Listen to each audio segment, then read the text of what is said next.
పల్లెటూర్లలో ఉండే వాళ్ళకంటే సిటీలో ఉండేవాళ్ళు చూసుకొని తినండి. ఎందుకంటే పల్లెటూర్లలో మ్యాక్సిమం మంచినీళ్ళతోనే పండిస్తారండి. సిటీలో అంటే మంచినీళ్ళు తక్కువ, గలీజ్ నీళ్ళతో పండించడం ఎక్కువ. హాయ్ అండి, అందరూ బాగున్నారా? అందరూ బాగుండాలని మనస్ఫూర్తిగా కోరుకుంటున్నానండి. మనం ఆకుకూరలు తీసుకునేటప్పుడు మంచినీళ్ళతో పండినవి తీసుకుంటున్నామో లేదో తెలియదు.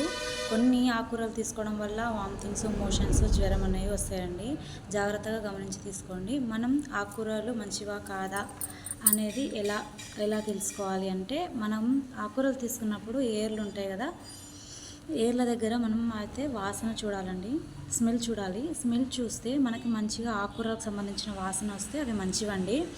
స్మెల్ చూసినప్పుడు మనకు నీసు వాసన అయితే వస్తాయి అనుకో, అవి మంచినీళ్ళతో పండించినవి కాదండి. అట్లాంటివి తినొద్దు, ఆరోగ్యం సమస్యలు బాగా వస్తాయి.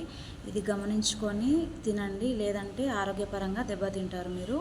నేను చెప్పింది మీకు నచ్చినట్టయితే లైక్, షేర్, సబ్స్క్రైబ్ చేసుకోండి. అందరికీ ఈ వీడియోనైతే పంపండి.